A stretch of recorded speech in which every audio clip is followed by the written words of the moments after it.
성도 여러분, 안녕하셨습니까? 오늘 이 아침에도 주님의 귀하신 은혜가 우리 모든 분들과 함께 하시기를 간절히 축원합니다. 만나의 아침 새벽 기도를 기도로 시작하도록 하겠습니다. 하늘에 계시는 사랑이 많으신 아버지 하나님, 감사합니다. 주님께서 저희와 함께 하셔서 오늘 이 귀한 아침을 맞게 해주셔서 감사합니다. 더욱더 주님 안에서 주님의 영적 능력을 소유하는 주님의 귀한 자녀들이 되게 하여 주시옵소서. 임마누엘이신 우리 주님께서 저희와 함께 하심으로 더욱더 주님을 닮고 주님을 배우며 주님의 사랑을 나누는 주님의 귀한 자녀들이 되게 하여 주시옵소서. 오늘 이 시간에도 고린도전서의 말씀을 통해서 저도 깊이 말씀을 묵상함으로 그 말씀이 저희의 삶에 기초가 되고 힘이 될 수 있도록 도와주시옵소서. 주께서 함께 해주시기만을 예수님의 이름으로 간절히 기도 올려옵나이다. 아멘. 오늘은 고린도전서 1장 4절부터 있는 말씀입니다. 자, 여러분들 성경을 펼치시고요. 고린도전서 1장 4절로 오늘 13절까지 있는 말씀을 함께 묵상하도록 하겠습니다. 4절입니다. 그리스도 예수 안에서 너희에게 주신 하나님의 은혜를 인하여 내가 너희를 위하여 항상 하나님께 감사하노니 이는 너희가 그의 안에서 모든 일 곧 모든 구변과 모든 지식의 풍족함으로 그리스도의 증거가 너희 중에 경고케 되어 너희가 모든 은사의 부족함이 없이 우리 주 예수 그리스도의 나타나심을 기다립니다. 주께서 너희를 우리 주 예수 그리스도의 날에 책망할 것이 없는 자로 끝까지 경고케 하시리라. 너희를 불러 그의 아들 예수 그리스도 우리 주로 더불어 교제케 하시는 하나님은 미쁘시도다. 형제들아, 내가 우리 주 예수 그리스도의 이름으로 너희를 권하노니 다 같은 말을 하고 너희 가운데 분쟁이 없이 같은 마음과 같은 뜻으로 온전히 합하라. 내 형제들아, 글로에의 지편으로서 너희에게 대한 말이 내게 들리니 곧 너희 가운데 분쟁이 있다는 것이라. 이는 다름 아니라 너희가 각각 이르되 나는 바울에게, 나는 아볼로에게, 나는 게바에게, 나는 그리스도에게 속한 자라 하는 것이니 그리스도께서 어찌 나뉘었느뇨? 바울이 너희를 위하여 십자가에 못 박혔으며 바울의 이름으로 너희가 침례를 받았느뇨? 오늘 우리 고린도전서 1장 4절로 우리 13절까지 있는 말씀을 보았는데요. 말씀에 대한 부분을 좀 간단히 한번 요약을 한번 해보도록 하겠습니다. 자, 4절에 그리스도 예수 안에서 너에게 주신 하나님의 은혜를 인하여 내가 너희를 위하여 항상 하나님께 감사하노니, 이렇게 사도 바울이 말씀을 하고 있습니다. 항상 감사하는 것은 구원받은 성도의 바른 모습입니다. 성경은 범사에 감사라고 가르치고 있습니다. 특별히 12월 30일을 맞는 오늘 우리들은 하나님께 정말 감사드려야 할 그럴 시간이 아닌가 이렇게 생각이 듭니다. 하나님을 알지 못했을 때는 진정한 감사가 없을 수 있습니다. 그러나 지금은 항상 감사할 수 있게 우리는 되었습니다. 성도가 항상 감사할 수 있는 까닭은 그리스도 예수 안에서 주신 하나님의 은혜 때문입니다. 구원받았다는 사실과 거기에 내포된 복들을 생각하면 감사할 것밖에 없습니다. 창조자 하나님께서 우리 아버지가 되셔서 우리를 보살피신다는 것은 가장 큰 복입니다. 하나님은 우리의 감사의 이유입니다. 비록 역경의 현실 가운데서라도 하나님을 아버지로 모신 성도는 결코 실패치 않을 것입니다. 왜냐하면 하나님의 뜻대로 부르심을 받은 자들에게는 모든 일이 합력하여 선을 이루기 때문에 그렇습니다. 우리에게 주어진 은혜가 너무나 크지 않습니까? 이제 2013년을 하루밖에 남겨두지 않은 이 시점에서 우리는 정말 무엇을 생각해야 할까요? 하나님의 깊은 은혜에 대한 감사의 시간 되시길 바랍니다. 5절부터 6절까지 있는 말씀입니다. 이는 너희가 그의 안에서 모든 일 곧 모든 구변과 모든 지식의 풍족함으로 그리스도의 증거가 너희 중에 경고케 되어. 바울은 하나님께서 말과 지식의 풍족함을 주셨고 그래서 그리스도의 증거가 경고케 되게 하셨다고 말하고 있습니다. 기독교의 진리는 그리스도에 대한 사실들, 곧 그분이 처녀 마리아의 몸에서 출생하신 것, 그의 많은 기적들, 그분의 십자가와 부활 승천에 근거합니다. 그것은 증인들의 증언들에 의한 것입니다. 그것은 그 사실이 오늘 우리와 긴 시대적인 간격이 있음에도 불구하고 우리에게 믿어지는 이유인 것입니다. 성경은 진실한 증인들의 증언들의 책입니다. 우리의 믿음은 그 위에 근거합니다. 고린도 성도들은 그리스도에 대한 사실들을 확신하였습니다. 믿음은 확신의 단계로 나아가야 합니다. 누가는 데오빌로 각하로 하여금 그 배운 바의 확실함을 알게 하기 위하여 누가복음을 썼습니다. 우리는 배우고 확신하는 일에 더해야 한다라고 디모데후서에 이야기하고 있습니다. 우리는 말씀 가운데 온전히 거해야 합니다. 그리고 우리에게 주어진 사명 가운데 우리는 충실해야 합니다. 우리 뉴욕 수왕교를 세우신 하나님의 뜻이 무엇인지 우리는 알아야 합니다. 나의 필요에 의해서만 산다고 하면 우리의 사명을 감당하기 어려울 것입니다.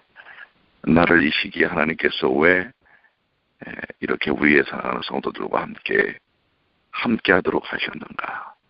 우리는 그 뜻을 깊이 깨달아야 할 것입니다. 7절입니다. 너희가 모든 은사에 부족함이 없이 우리 주 예수 그리스도의 나타나심을 기다립니다. 라고 기록하고 있습니다. 그것이 그가 하나님 앞에 감사한 이유입니다. 고린도 교인들은 주 예수 그리스도의 대림을 기다렸습니다. 믿음, 소망, 사랑 이 세 가지는 모든 성도에게 항상 있어야 할 요소입니다. 믿음은 예수 그리스도의 십자가의 사역을 믿는 것이며 사랑은 현재 예수 그리스도의 새 사랑을 실천하는 것입니다. 소망은 미래의 영광 세계를 사모하며 기다리는 것입니다. 성도의 소망의 첫 번째 내용은 예수 그리스도의 재림입니다. 그 후에 우리는 그 예수 그리스도의 재림을 통하여 부활의 역사들 그리고 다시금 그 예수 그리스도의 재림은 우리에게 영원한 소망의 길로의 인도를 보여주는 것입니다. 예수 그리스도의 재림은 성도의 삶의 원동력이요 위로인 것입니다. 8절의 말씀입니다. 주께서 너희를 우리 주 예수 그리스도의 날에 책망할 것이 없는 자로 끝까지 견고케 하시리라. 주 예수 그리스도께서 우리를 그분의 재림의 날에 책망할 것이 없는 자로 끝까지 견고케 하실 것입니다. 예수 그리스도는 우리를 구원하시는 구주이십니다. 바울은 빌립보서 1장 6절에서도 너희에게 착한 일을 시작하시니가 그리스도 예수의 날까지 이루실 줄을 우리가 확신하노라 라고 말했고, 히브리서 저자는 예수님을 우리의 믿음의 주요 또 온전케 하시는 이 시작이요 라고 표현하였습니다. 하나님의 구원은 완전 하나님께서 택하시고 그리스도께서 피 흘려 구속하신 자들은 하나도 남김없이 다 구원에 이를 것입니다. 요한복음 6장 39절에 나를 보내신 이의 뜻은 내게 두신 자 중에 내가 하나도 잃어버리지 아니하고 마지막 날에 다시 살리는 것이니라. 요한복음 10장 28절에도 내가 너희에게 영생을 주노니 영원히 멸망치 아니할 터이요 또 저희를 내 손에서 빼앗을 자가 없느니라. 그렇습니다. 하나님께서는 믿는 우리들을 구원하셨습니다. 그 구원의 놀라운 역사가 오늘 여러분과 저에게 허락된 것입니다. 주께서는 피 흘려 사신 자들을 다 찾으실 것이고 그가 찾아 구원하실 자들을 결코 버리지 않는다는 사실을 우리는 깨달아야 합니다. 우리를 그리스도의 사랑에서 끊을 자는 아무도 없습니다. 성도의 구원, 그것은 놀라운 하나님의 은혜인 것입니다. 그분은 우리를 책망할 것이 없는 인격자로 훈련시키고 보존시킬 것입니다. 여기에 우리의 위로와 담대함이 있습니다. 그러므로 성도는 하나님을 멀리하지 말고 날마다 더 가까이하며 넘어졌을지라도 다시 일어나 힘을 내어 죄와 세상과 사탄과 싸워야 하고 또 담대히 하나님의 뜻을 따라 의와 선을 행해야 합니다. 9절의 말씀은 너희를 불러 그의 아들 예수 그리스도 우리 주로 더불어 교제케 하시는 하나님은 미쁘시도다. 하나님은 신실하십니다. 그가 한번 우리를 불러 예수를 믿고 구원받게 하셨습니다. 그분은 우리를 끝까지 책임지실 것입니다. 그분은 결코 우리를 버리지 않으실 것입니다. 우리가 주를 버리지만 않는다면, 주를 외면하지 않는다면 그분은 우리를 온전히 인도하실 것입니다. 그분은 우리가 지금 부족과 연약이 있을지라도 끝까지 우리를 붙드시고 지키실 것입니다. 그러므로 우리도 그분의 은혜 안에서 신실해야 합니다. 우리도 변덕스러운 심성을 버리고 꾸준히 그분만을 따르며 그분의 성품만을 본받아야 합니다. 우리는 항상 하나님의 구원의 은혜를 감사해야 합니다. 우리는 확실한 지식과 견고한 믿음을 가지고 예수 그리스도의 재림을 기다려야 합니다. 또 우리를 결코 잊지 않으시는, 잃어버리지 않는 주님 안에서 주님의 재림의 날에 책망할 것이 없는 자로 끝까지 견고케 하실 하나님의 신실하심을 믿고 또한 그분을 본받는 주님의 귀한 자녀들이 되시길 바랍니다. 10절의 말씀입니다. 형제들아, 내가 우리 주 예수 그리스도의 이름으로 너희를 권하노니 다 같은 말을 하고 너희 가운데 분쟁이 없이 같은 마음과 같은 뜻으로 온전히 합하라. 어떻게 보면 우리들에게 가장 주시고자 하시는 말씀이 아닌가 이렇게 생각이 듭니다. 여기 형제들이라는 말은 주의 제자들에 대한 호칭입니다.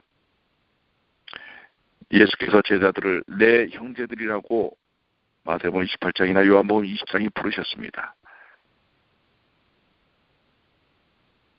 우리는 형제로 불릴 정도로 정말 소중한, 주님에게 있어서 소중한 사람들이라고 하는 것입니다. 우리 모든 성도 안에서, 주 안에서 다 형제가 되었습니다. 교회 안에서 여러 직분이 있고 직책이 있지만 그것은 형제들 위에 자신을 높이고 또한 드러내기 위한 것이 아닌 것입니다. 우리는 다 따뜻한 사랑의 관계 속에 있는 형제들입니다. 그것은 기능적인 역할인 것입니다. 목사도 장로도 집사도 모두가 다 한 형제라는 사실을 우리는 기억해야 합니다. 그래서 우리에게 주어진 직분은 드러내고 다른 사람 위에 쓰는 것을 나타내기 위한 것이 아니라 겸손함을 드러내며 헌신하고 봉사하는 모습을 보여주는 직분인 것입니다. 그래서 우리 직분을 맡은 모든 주의 자녀들은 더욱더 겸손히 그 역할을 감당하고 다른 사람들을 소중히 여기고 우리가 서로 형제라는 사실을 잊지 말아야 합니다. 바울은 우리 주 예수 그리스도 이름으로 권면하였습니다. 예수님의 이름이라는 말은 우리 주 예수 그리스도의 뜻과 명령과 권위로라는 뜻입니다. 골로새서 3장 17절은 무엇을 하든지 말에나 일에나 다 주 예수의 이름으로 하라고 말합니다.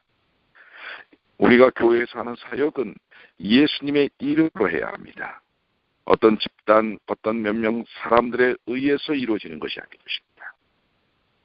그것은 하나님의 뜻 가운데서 이루어져야 하는 것입니다. 예수 그리스도의 뜻과 명령과 권위로서 그 일이 이루어져야 하는 것입니다. 그래서 골로새 3장 17절은 무엇을 하든지 말에나 일에나 다 주 예수의 이름으로 하라고 하는 것입니다. 사도는 명령하지 않고 권면하였습니다. 그에게는 명령할 권위가 있었으나 그는 조용히 권면하기를 원하였습니다. 이것은 우리가 본받을 만한 겸손입니다. 우리는 피차 예수 그리스도의 이름으로 서로 권면해야 합니다. 바울은 같은 말을 하고 같은 마음과 같은 뜻으로 온전히 합하라고 권면하였습니다. 말은 생각과 마음의 표현입니다. 생각과 마음이 다르면 말도 달라집니다. 그러나 생각과 마음이 합하면 말도 같아질 것입니다.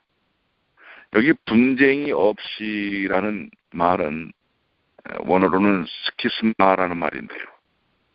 분열이 없이라고 번역할 수 있습니다. 같은 마음과 같은 뜻은 같은 생각과 같은 판단이라고 번역할 수 있는 것입니다. 하나님의 뜻은 교회가 분열이 없이 같은 생각과 같은 판단으로 온전히 합하라는 것입니다. 우리는 같은 생각과 같은 마음, 같은 표현을 하고 있나요? 어떻습니까? 예수의 이름으로 모여야 합니다. 예수님의 이름 아래 모여야 합니다. 내 생각, 내 경험, 내 지식, 그것이 아닙니다. 예수님의 이름과 예수님의 뜻 가운데 모여야 합니다. 그렇기 때문에 우리는 주장하는 자가 되지 말고 다른 사람의 의견을 듣는 사람이 되어야 합니다. 분쟁이 없기 위해서는 내 생각을 주장하면 분쟁이 생깁니다. 그러나 다른 사람의 생각을 들으려고 할 때, 또 이해하려고 할 때 우리는 분쟁에서 벗어날 수 있습니다. 11절 12절에 내 형제들아 근로의 지편으로서 너희에게 대한 말을 내게 들리니 곧 너희 가운데 분쟁이 있다는 것이라. 바울은 지금 고린도 교회에 분쟁이 있다는 사실을 전해 들었습니다. 그러면서 그 분쟁의 내용이 뭐예요? 이는 다름 아니라 너희가 각각 이르되 나는 바울에게, 나는 아볼로에게, 나는 게바에게, 나는 그리스도에게 속한 자라고 하는 것이다 라고 하는 것입니다. 고린도 교회에 여러 문제들이 있었는데요. 그 첫 번째 문제가 분쟁의 문제입니다. 고린도 교회 안에는 바울을 따르는 자, 아볼로를 따르는 자, 게바, 베드로를 따르는 자가 있었습니다. 또 다른 이들은 그리스도를 따른다고 말합니다. 아직 교회가 분열되지는 않았을지라도 교인들 안에는 이미 단합된 마음이 없었고 교인들끼리 분파를 조성하고 있었습니다. 이것은 예수 그리스도의 교회답지 않았습니다. 오늘 우리도 한번 생각해 볼 필요가 있지 않습니까? 우리는 이런 분파가 없는가? 누구 중심으로 모이고 일부의 어떤 의견 교류를 통해서 전체를 리드하려고 하고 이런 일들이 혹시 있다면 고린도 교회가 갖고 있던 문제와 다를 바가 없는 것입니다. 13절에 그리스도께서 어찌 나뉘었느냐?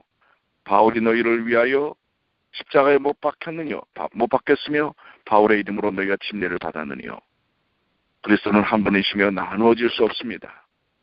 그의 몸된 교회에 어떻게 분파가 합당하겠습니까? 그 교회를 개척한 바울이라 할지라도 그리스도와 비교할 수 없습니다. 그리스도는 우리를 위해 십자가에 죽으셨으나 바울은 그렇지 않습니다. 우리는 바울의 이름으로서가 아니고 오직 그리스도의 이름으로 침례를 받습니다. 교회의 머리는 오직 예수 그리스도뿐이십니다. 우리는 주 안에서 겸손히 서로 사랑하고 복종하며 일치단합을 보여야 합니다. 분쟁과 분열은 수치스러운 죄악입니다. 그렇습니다. 하나님의 교회는 그리스도의 십자가 위에 세워진 것입니다. 우리 뉴욕 중앙교회는 그리스도의 십자가의 의 속에서 세워진 것입니다. 그리스도의 이름으로 세워진 것입니다. 38년 전에 창립 멤버들을 통해서 세워진 것이 아닙니다.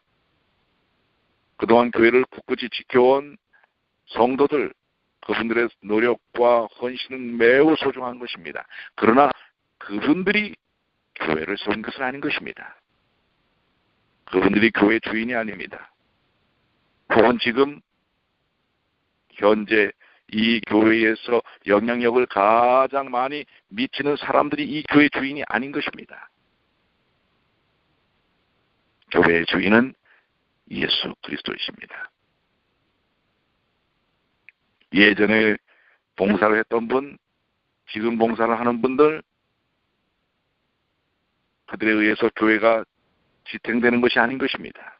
교회는 예수 그리스도, 우리 주님에 의해서 세워진 것이고 그 주님이 주인이신 것입니다. 오늘 이 사실을 여러분들 잊지 마시게 되길 바랍니다. 우리 뉴욕 중앙교회의 주인은 예수 그리스도이십니다. 그리고 그분께서 이 교회를 지키실 것입니다. 우리는 그 사실을 기억해야 할 것입니다. 우리에게는 분쟁이 없을 것이라고 저는 확신합니다. 그러나 혹 이런 부분에 대한 주님께서 주신 말씀을 2000년 전 고린도 교회가 갖고 있었던 문제들이 오늘 현실 속에서 우리들에게도 충분히 있을 법한 일들인 것입니다. 우리는 생각을 환기시켜야 합니다. 마음을 바로잡아야 합니다. 오직 이 교회의 머리와 주인은 예수 그리스도라는 사실을 기억하십시오. 그리고 정말 내가 하나님의 뜻을 받들기 위하여 겸손히 무릎 꿇고 주님께 다가서는 사람인가? 아니면 아직도 내 생각과 경험과 미천한 지식에 의하여 하나님의 교회를 좌지우지하려고 하는 그런 노력 속에 내가 있지 않는가? 우리는 겸손히 주님께서 인도하신 부름받은 종이라는 사실을, 종은 주인의 뜻을 순종하고 따른 사람들입니다. 그런데 언제부턴가 종들이 주인의 뜻을 순종하지 않습니다. 그렇다면 그 집안은 온전해질 수가 없는 것입니다. 교회도 마찬가지입니다. 종들은 순종을 통하여 그 사역의 아름다운 미덕과 역할을 보이는 것이 아니겠습니까? 오늘 무한하신 하나님께서 우리에게 지혜와 능력과 또한 갈 길을 보여주십니다. 주님의 뜻을 함께 받으시는 주의 종들이 되시지 않겠습니까? 오늘 우리에게 주어진 고린도전서 1장 4절부터 13절의 말씀이 오늘 이 마지막 이제 2013년의 12월 30일 그리고 내일 31일 하루 남은 이 시간들을 의미 있게 정리하고 새로운 새해를 맞이하시는 주님의 귀한 자녀들이 되시길 바랍니다. 기도하시겠습니다. 하늘에 계시는 사랑이 많으신 아버지 하나님, 오늘 주신 말씀들이 혹 저희들의 생애 속에서 경험되어질 수 있는 것들이 아니겠습니까? 주님이시여 깨닫게 하여 주시옵소서. 또한 저희들의 마음속에 마음을 바꿀 수 있게 하여 주시옵소서. 이 말씀과 해당되는 말씀들 또 들려주시는 음성이 있다면, 깨달음이 있다면 그 말씀을 듣고 성령의 능력을 의지하여 변화를 경험하는 저희들이 되게 하여 주시옵소서. 우리 뉴욕 중앙교회를 주님 축복하여 주시옵소서. 38년 전에 주님께서 세우셨습니다. 이제 이 교회를 통하여 하나님이 이루실 일들이 있음을 저희들 기억해 하여 주시옵소서. 그리고 그 하나님의 뜻 가운데서 내가 어떻게 겸손히 그 뜻을 받들어야 할지를 생각하는, 그리고 그 일에 함께하는 주님의 귀한 자녀들이 되게 하여 주시옵소서. 오늘도 주님 안에서 승리케 하여 주시옵소서. 주님이 저희의 인생의 주인이 되어 주시옵소서.